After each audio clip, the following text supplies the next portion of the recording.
What I learned is that you just need to be resourceful and your dreams can become true. You just got to solve the problems. My hands couldn't translate my creative mind onto paper or screens, but I can still get those ideas out and get people that can do that stuff to create them for me. And I actually, from year 10 to 35 years of old age, just thought I wasn't a creative person. And looking back now, it's just so ridiculous. Like, I am only a creative person. I think we all are. And I think mental health is definitely better if you're using your creative side, because it's something you're proud of when you step back and look at it. And we create when we cook a meal. We're creative in so many more ways than just the pen and paper. Hey, welcome to Aussie Online Growing on Shopify. This is episode 151. This is the most exciting episode ever because I've got my first ever podcast guest who is a client of mine. His name is Dan, and he has a business called One Drop Cartel. He's based in Perth, but of course his e-commerce store is Australia-wide. We've been working together for almost one whole year when I looked. It's almost like 12 full months. And so I'm super grateful and super excited to have a guest on the podcast, the first ever one. And so Dan's going to introduce himself and tell you all a little bit about him and about his business. Take it away, Dan. Thanks, Rachel. So firstly, I just want to thank Rachel. You've transformed what I thought was possible with the brand and really helped elevate me into thinking about things I wasn't thinking about a year ago. So thank you so much. How did One Drop Cartel start? I guess goes a long way back. I always wanted a clothing apparel brand when I was a kid, and I was in graphics in about year 10, and my school teacher in year 10 told me that I wasn't good enough at graphics and I should focus on mathematics. So That's crazy, Dan. Oh my goodness. Yeah. So I did. I was good at maths and I was crushed. And yeah, from there, I ended up becoming an electrician, working in Melbourne as a lift mechanic, and then decided that I was going to join the mining game. And so jumped on a plane, flew over to WA, and then jumped on another plane and landed in the Pilbara, which was a big desert and very different from my beginnings in Melbourne. So yeah, it was a fixed plant electrician up there, and ended up getting various leadership roles, moving into a new department altogether, technology. And then from there's a bit of an org change about 5 years ago, and I decided to jump into a new program. Was all about leadership behaviours, culture, performance, and that was right about the time after I'd just started thinking about One Drop Cartel. So it was probably about a year and a half, a year, where I went through a bit of a transformation where I felt I'd done the script, I'd done what, everyone told you to do as a child. Go to school, do well, get a good job, have a crack at starting a family, buy a house. All of them were in order.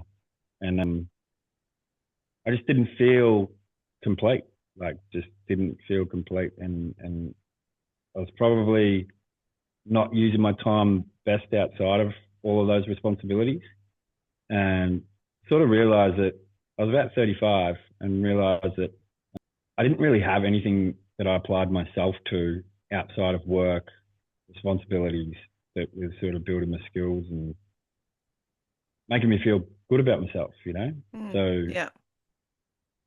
I tried to think about what that could be, and I started fishing, jumping on, shout out Jazz Charters in WA.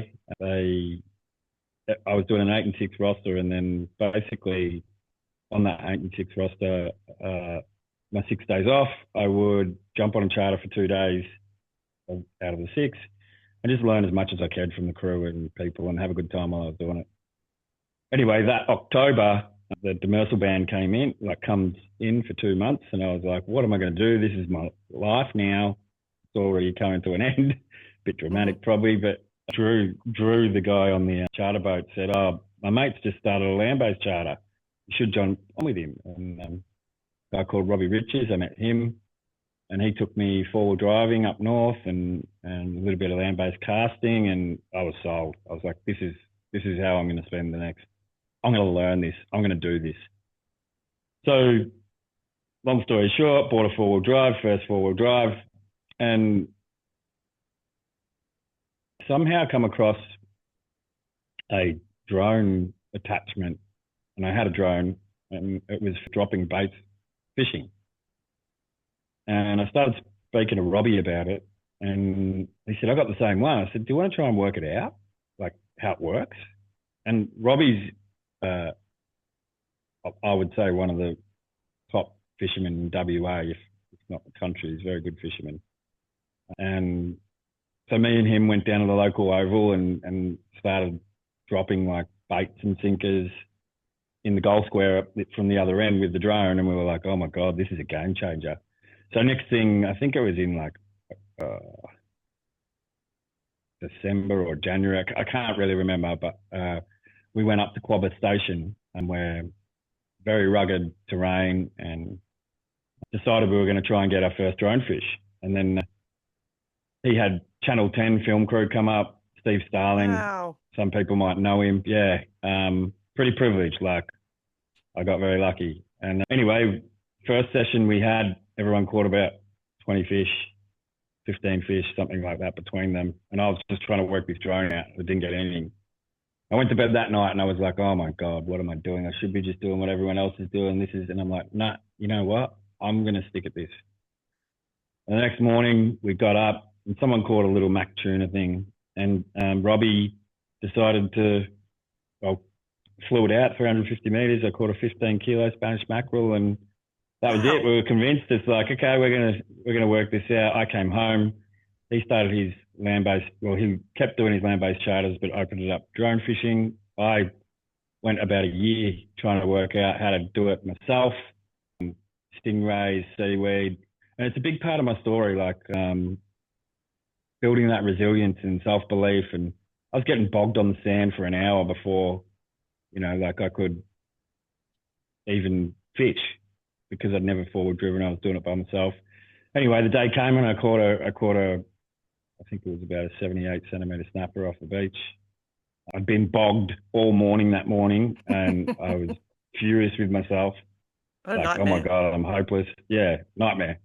But then I was like, I've come all this way. I'm just going to have a crack right here. Like, it was no scoping, no nothing. Did it, bang. And that was it. I was like, I had the confidence to believe that I could talk to people about my story a little bit. As it evolved over the next 12, 18 months, I started catching a few more snapper. And then I believed that I had a platform because of the drone fishing. It was relatively nuanced. And yeah, decided to go after my dream of having a clothing apparel brand, and ended up spending about 3 or 4 months working with some designers and whatnot, defining a logo. And then, I got that all sorted and made 100 shirts, streetwear style, not sun protection. Got those 100 shirts, and then it was a bit drastic, but I got a lot at the Big Boys Toys Expo in Perth with a 6 by 8 meter lot. Wow. And had all the drone gear on display and TVs and everything, and just these 100 shirts. And then we got so much people coming through and like asking questions, but I probably sold 10 shirts. Like, it wasn't that big. And then, I don't know, over time, I pivoted into the sun protection because I love doing the street art designs and stuff like that. And then from there, that moved into people really liked them, but I was only selling to friends and family and whatnot. And then probably about 18 months after that first lot of shirts, I did another lot, which was about 8 or 9 designs. They went really well. So I ended up looking for an established shop in the Wanneroo markets, and I'd work FIFO up in the Pilbara 4 days a week, and I'd come home and work get everything organised on the Friday, and then Saturday, Sunday work in this little established market shop. I had it all street art graffitied, and really built a cool little community there. And we're probably on average selling, I don't know, somewhere between 10 to 20 shirts a weekend through that little community. I did that for 2 years, and then so it went through a pretty difficult time and some family illness, and then I went back to Melbourne to decide whether I was going to go live there or stay in WA, and everything was in the balance. Bought a house up, decided to come back to WA, bought a house up in Yanchep, and then I came back and did some more shirts. We ended up with about 35 designs, but I removed out of the Wanneroo markets. It was too much for the transit and the work and everything like that. So I decided to go fully online, and knew it was going to be tough. Our revenue went down probably, almost next to nothing to begin with, and started trying to work out this online thing, which I hadn't put any time or effort into in the past. It was purely face-to-face and pop-up markets. And then I think I was getting like a sale here and there, probably word of mouth and people going to the website. And I come across your podcast, actually, on a flight before I was going to the Pilbara. Oh, really? And that's fun. I never asked you where you actually heard my podcast first time. That's funny. Yeah, wow. Yeah, I was getting on a plane. I downloaded the episode and I had a listen, and I'm like, you know what? This lady sounds really authentic and my kind of person. I'd actually tried a couple of marketing agencies through the process of while I was at the market, and they really didn't.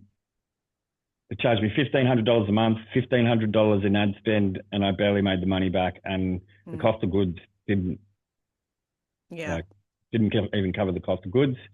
They really didn't connect with me. It was more of a transaction, and what I felt was they were just hoping something would pop.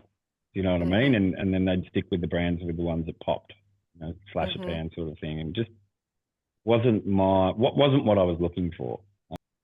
So when I listened to your podcast, I sort of understood that you were the type of person I wanted to work with, and I rang you straight away.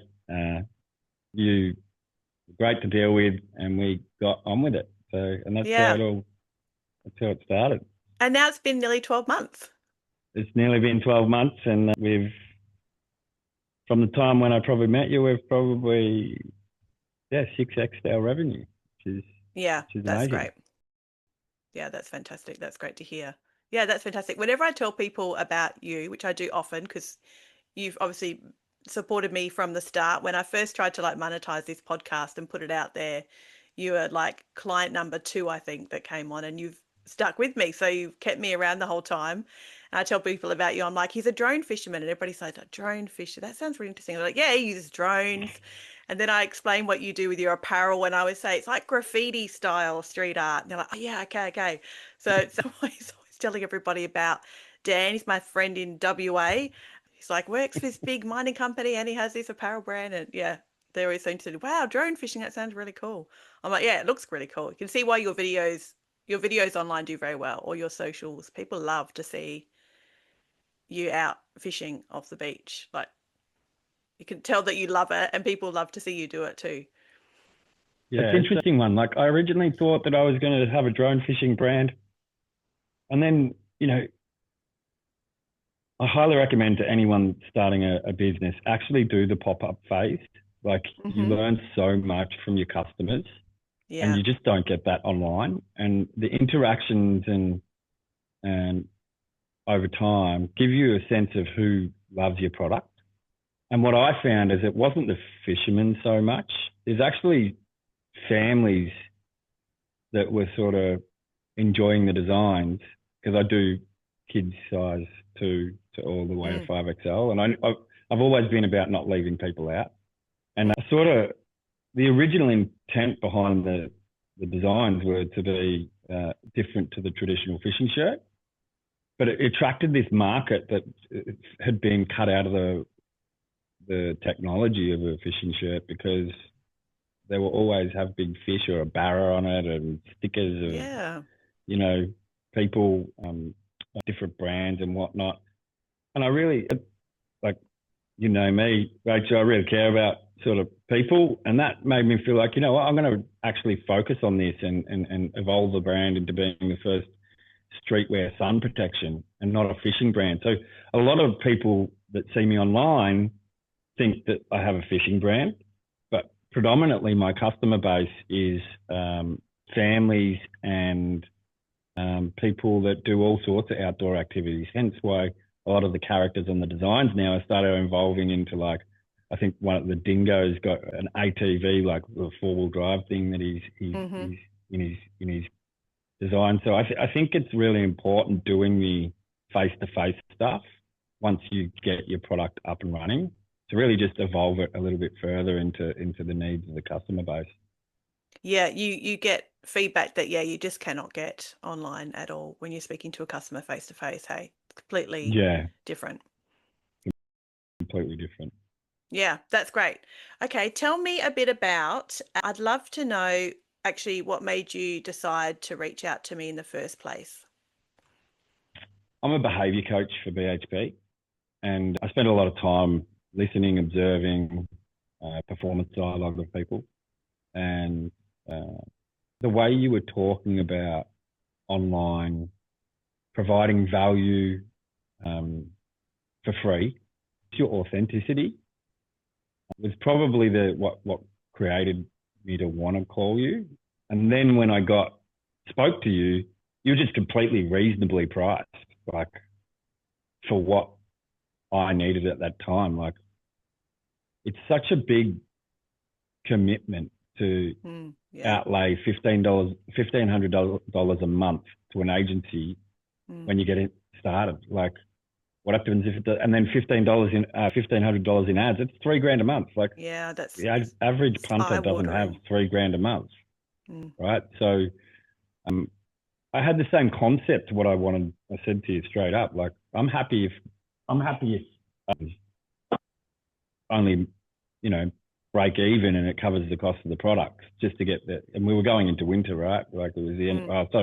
We were coming out of summer. So we were going into summer. We had a really good summer. And had great Black Friday. In the beginning, I was like, let's just break even.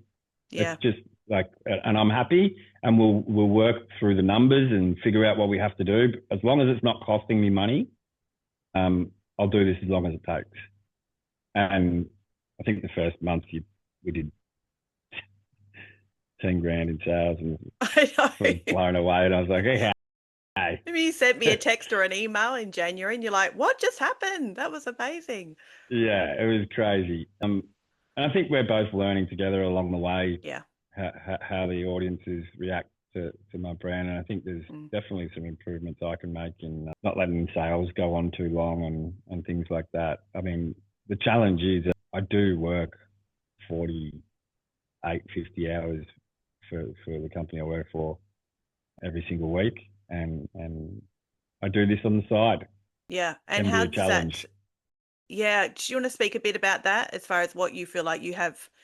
I don't know if you have routines or if you struggle with trying to balance the two. Do you obviously have to decide what's really important for One Drop Cartel to spend your energy on and carve your time out of your week? Like, how do you find that balance, working the two?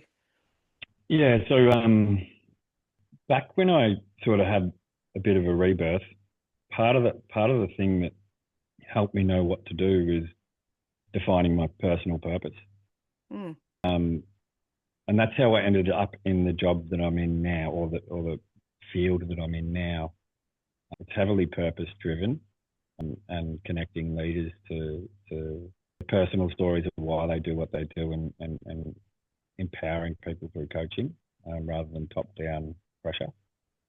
And that's sort of, because I'm in that field now and it's heavily connected to my personal purpose, when I'm there, I'm like all in. 48, 50 hours is like 110% at trying to change one of the biggest organisations in the globe into an operational excellence culture. So it's been tough because I am very dedicated in that space, so it can impact a lot of people's lives. When I decided in December last year that I was done with FIFO, I started to work in the Perth head office, and I got transit opportunities.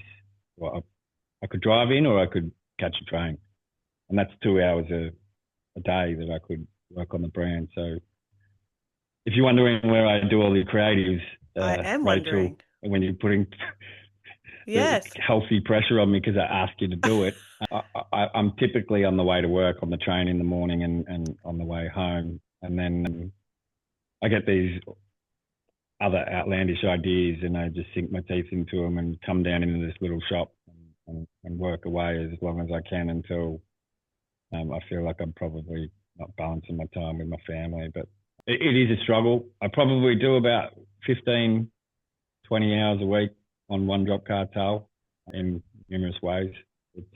It's a challenge, but I think I'm still going through that journey on how to make it all fit. My partner's also the events manager for the local surf club. Okay. She's got her own little brand as well. Fishing is my yoga, so like I absolutely have to fish. It keeps me sane. I've learned that. So it's really a balancing act, but I think if you're doing a side hustle, make sure you enjoy it. Make sure you're doing it for the right reasons. Make sure it's linked to your purpose or what problem you want to solve in the world. And it's no different to a kid coming home from school playing video games. You know what I mean? You love sure. it, right? Like, and what I've learned is if you're doing energy giving work that fills your cup, you've got a reserve tank of fuel and energy that you know gives you a competitive edge to everyone else. You know, and if you're finding that, you know, I went through periods where I had put so much pressure on myself to do certain things, and I think at those times you just got to stop. You got to stop, let the website do its thing, like sit back and just find your creative spark or your, you know, your desire to get motivated again because you think of something or something like that. But pushing when you're not enjoying it, it can be detrimental when it's a side hustle. You know, Oh, sure. You burn yourself out. You'll absolutely burn yourself out. So that's probably the biggest piece of advice. Side hustles, I don't do it for the money. I do it for the passion and the purpose. You know, I don't take any of any wage from One Drop Cartel. And the brand is about helping people believe in themselves and bucking the script, as I would say. Do whatever you want in life. Like, you just got to apply yourself. And when I set out on One Drop Cartel, like, I was like, okay, I'm going to try and get a sponsorship deal. I'm going to start a YouTube channel and I'm going to write for a magazine, start a clothing brand. Like, within 12 months, I had every single one of it. I set the goals for 3 years, you know? So I was actually sitting in my bedroom this morning thinking, like, because I've always been dreaming about doing a podcast myself, and it just come to me like, just start. Like, yeah. If there was one piece of advice that I could give to anyone listening, that thing that you think about all the time that could be a possibility, just start. Yeah. Like, all I did was get onto some designers and try and build a logo around something that I loved. And everything followed from that because it gave me confidence and motivation to get to where we are today. So I think you are an incredible example of how the brand of you, the founder, the person, but like aspects of your life all come together to present what One Drop Cartel is to the market, and not in a like a crazy influencer sort of way. It's not like you have to share every detail of your day in your life with your customers. It's not kind of that sort of thing. But I can see, and I believe your customers can see just how all aspects of who you are your professional life and your hobbies and your belief system come together into your products. I think that absolutely sets you apart as a brand. People connect with that. Like I can imagine. I'm not an adventure person whatsoever, as you know. I'm an indoor person, but I could imagine your clothing to feel putting it on feel it really does something to your mindset and your purpose for adventure and life and fulfillment.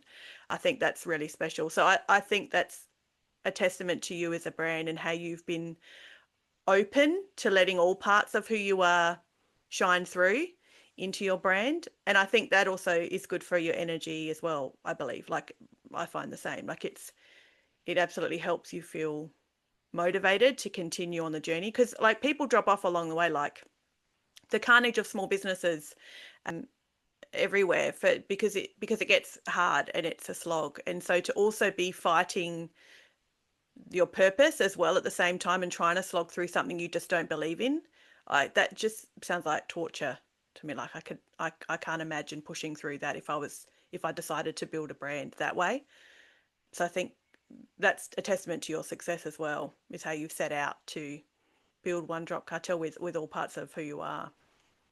Yeah, thanks. I appreciate that, Rachel. And you said some really like definite gold nuggets there. Is like when I worked out my personal purpose, my life got 10 times easier. I got a lot more productive because I had meaning for why I did what I did. And then because it's circled around making other people's lives better, it's motivating, right? And then when you hit the barriers and the roadblocks and the adversity, whether it be in my professional life or my brand, I guess that extra gas tank or that reserve tank gets tapped into. And I know I'm going to solve it. I know I'm going to fix it. And without that meaning on the overarching meaning on why I do what I do, in the past, before I had that, that's where I would tap out. That's where I'd be like, I'm done. This is too hard. And I fundamentally believe that understanding who you are, what fills your cup, even if you don't like it, because some of the things that I found that filled my cup are actually can be quite daunting. But when you do work it out, life becomes very, very clear. And it helps you make decisions when opportunities present. Because if it doesn't align to your purpose, you just don't, you're like, I can't see how what I care about or what makes my end game come to life. Like, I can't see how this fits. Not worth doing. Yeah, that's a good point too. Yes, that's very true. Okay, tell me a bit about then, what do you feel like is next for you with One Drop Cartel? Where do you see it going next? And tell us a bit about your amazing, you've had a huge new product launch that has been months and months for you in the building that I feel like absolutely like it's going to propel you forward all through next year. Tell us a bit about that as well. Yeah, cool. Okay, so the hardest part I feel is getting the purpose of the brand into the consumer, because like the shirts are so distracting. They're so like outrageous. They are outrageous. And they're people amazing. just like want them. And I'm like, hey, there's so much more to this brand than just these characters. Like every character has a story behind it that links to, you know, positive quality personality traits or things that I've experienced in the past. And I was like, I want to get this value to the consumer. So I thought, all right, I'll create a drop verse, which is sort of like a alternate universe of where all these characters come from. And I ended up doing an 11-part audiobook series that is a post-apocalyptic, I guess, event that these characters come to life. They're born from, and it's effectively the first episode's about that event, and then each episode after that is designed around one of each Foundation 6 characters, and sort of just says a little bit about their story, and then they go on this little adventure. So, you know, it's a really quick short audiobook. I think it's all finished in 50 minutes. But I just wanted to get a little bit more meaning out there for the consumers that have been around for a while of the brand, or the community of the brand, that can sort of understand a little bit more where these designs come from, you know. So I brought them to life. I'm not sure it's something that I've tried. I think it'll be a long burn for people to get involved in the audiobook. I found maybe some of the systems and the way I approached it with SoundCloud probably isn't easy, like, and intuitive for the end user. So there's some things I've probably learned from that. But I think it is a trial and error, and not being afraid to try different things to get your message out there, right?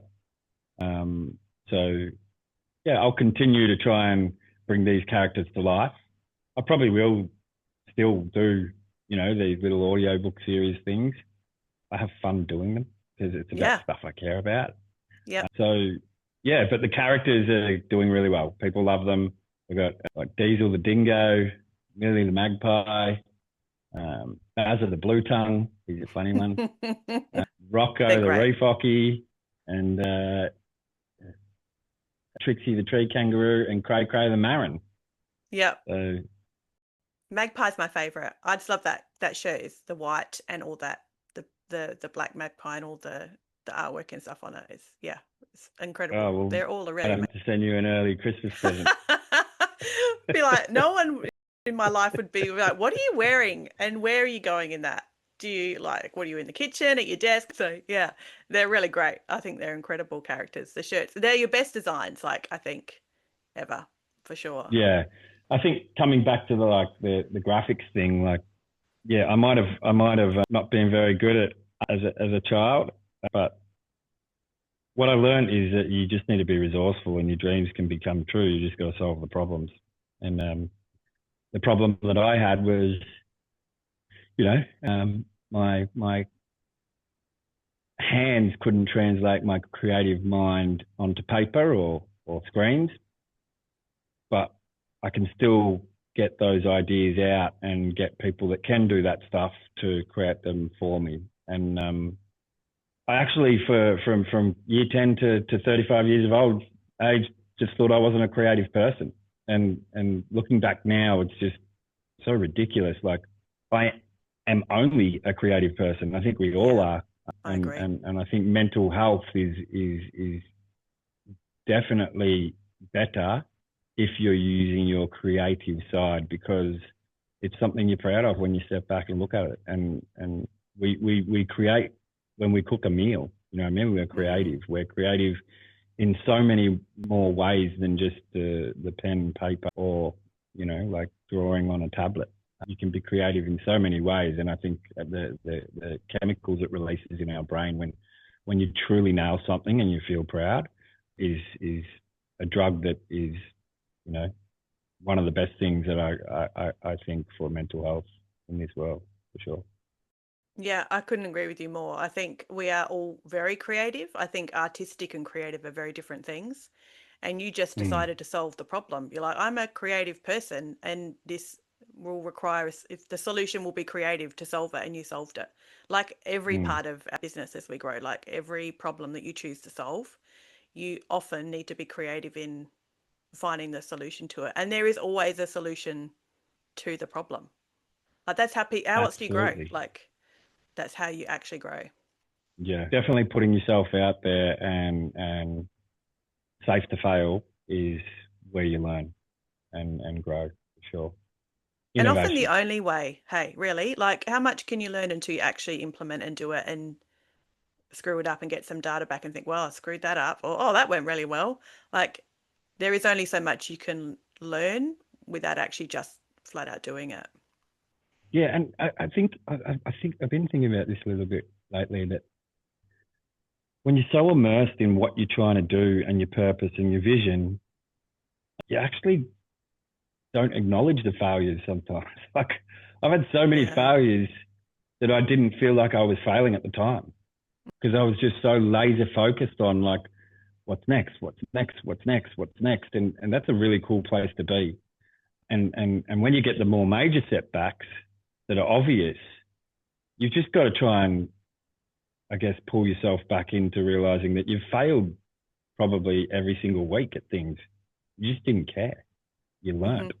And I think that's a super powerful thing. You invest a lot of time and energy into something and it fails, and it's like pretty directly like it didn't work. Just remember all the little failings that got you to have a crack. It's like, I think about it like, you know, I'll jump on a snowboard back when I was a bit younger and go down the mountain time and time again. I get more and more confident. I'll make little trip ups and and then I'll try this big jump and I go and I stack. And one time I actually broke my nose, but you get really shaken up by that, right? And you get back on the ski lift and you're a lot more cautious coming down the hill. But how you respond is how you're viewed, and I think safe to fail mindset is definitely something that propels your growth beyond belief. Yeah, 100%. That's really important. Thank you for sharing that, Dan. That's really great. I totally agree. Okay, I want to share some stats. I pulled some stats from your account from different things. So I thought as we wrap up, because we've been talking now for like 40 minutes, like time just like flies by. I want to share some stats that you might find interesting, but also my listeners may also find interesting about, I guess it's a way of sort of overlaying your stats into how it as a learning for other small businesses, other e-commerce stores, and how they're growing. And the first ones I've got from your Google Analytics account from the last 30 days. And no surprise, your top driver of engaged sessions is direct, which is usually the same for everybody, which is basically who knows where that traffic has come from, but that's your top driver. All the data is getting grayer and grayer, as you know, so it's harder to know where a lot of this stuff comes from. But then interestingly, but also not surprising and good, is your second driver of engaged sessions are your ads, and then organic search and organic social, and then email. So that's your top 5, which I think is a really healthy split of kind of the efforts you put into your business reflect, I think, in those stats. So the effort we put in your emails has results. The effort you put in all your organic content benefits your organic search and your organic socials. And obviously the money you are spending and the ads I build for you inside Meta are also contributing a huge amount to all your traffic. So I think that's good news. I'm going to share a not so good news stat next for those. Okay. Keeping it real is your Klaviyo pop-up is now performing better than it was before. We changed it up recently, so it has improved. Yes. But it's still not amazing. So the submit rate is still low. It's like 1.5%, which is pretty low. I know. The revenue offer is not bad. I remember when we first started that journey. It was like 4% and 5%. It was like firing, and it was I remember when we first started that, and it was nowhere near as good an offer as it is now. So I know. It's really strange. Yep. I think people are just, their expectations are different now than a year ago. I don't know. Maybe that's what it is. But yeah, we've clawed it back from, it was below 1. So we've got it up significantly, and your engaged segment has now grown because of that. So your engaged segment has increased in the last 30 days because compared to the previous 30 days, because your pop-up is doing better now than it was. So that's our homework for January, is to think of a new offer. That is our homework. Yeah. If we need to get that pop-up submit rate up. So we need to think of a different offer in the new year, I think. But the change we made a month ago has made a difference. Your revenue is up from the pop-up. It's up to, the last 30 days has been $677 off that pop-up in revenue-wise, which is an improvement on previously. But yeah, it definitely needs work. And then the last stats I want to share with you is your Meta ads. Your Advantage Plus shopping campaign is absolutely driving the results that you are getting from Meta. That is doing the heavy lifting for sure. So your ASC. And a few days ago, I swapped out some of the ads in there. So it needed some refreshing. Some of the videos had started to lag in their performance. And so I swapped out some of the videos, 3 of the videos about 4 or 5 days ago. And in those 5 days, the add to carts have increased by 48%, and your purchases are up on the previous period, 30%. So it shows that, it really does show that Meta does know what it's doing. Like it genuinely, if you have an ASC, you're my only client at the moment who has an ASC. My other clients are all in traditional campaigns because they're not spending the daily budget. You're spending enough a day that an ASC makes sense. Then it definitely shows that Meta's AI genuinely knows what piece of creative to show the user at the different journeys of them shopping. So by swapping out the low performers from that campaign a few days ago that had started to lag, and swapping in 3 videos because it was a bit image heavy, so I only added in videos. It's sort of like given it a bit of a push again. So it should sort of carry through to your Black Friday sale. That's what I'm expecting.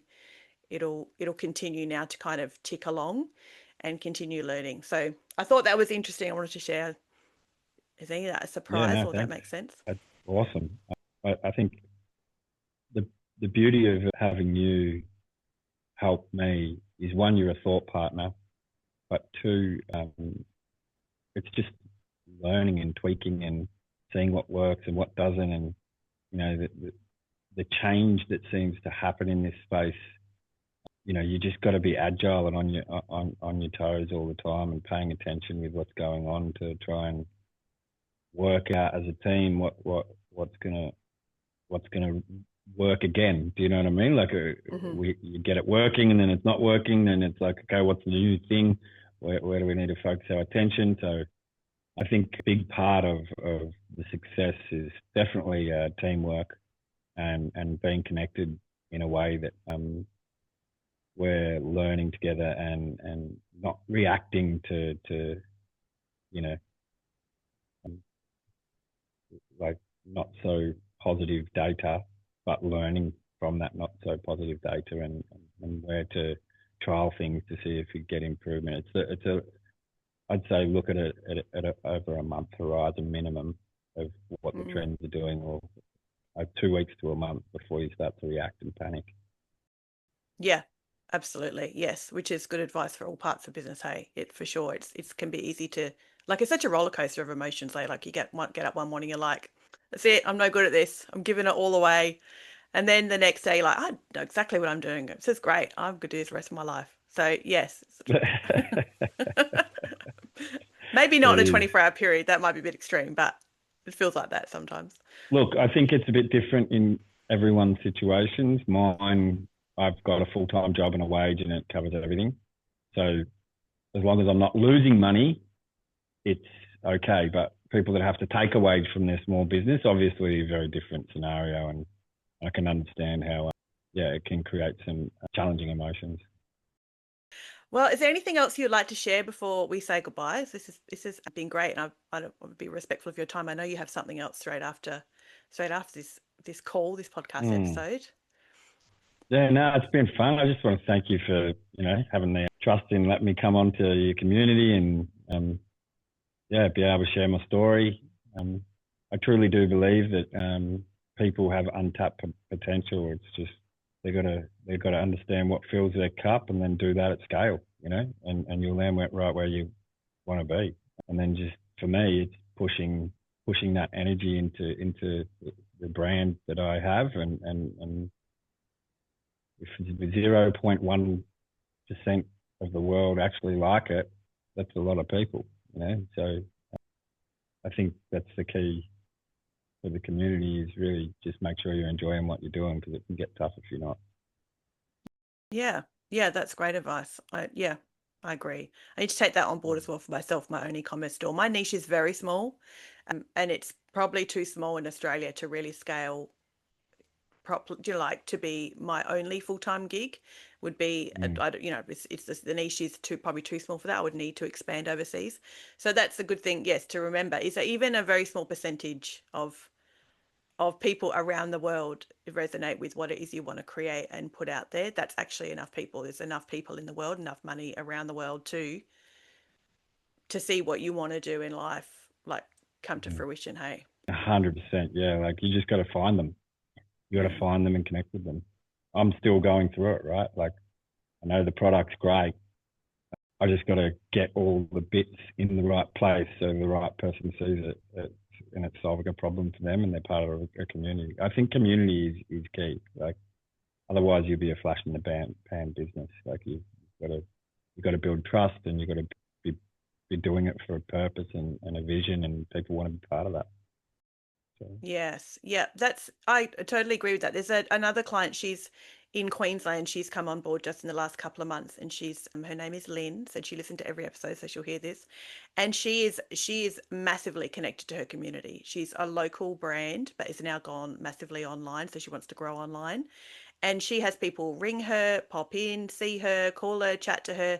She's very, very customer centric and customer focused, and everything she does is for the benefit of the people who are supporting her as a brand and business. And it shows in her results, on her ads, in her emails, in her sales.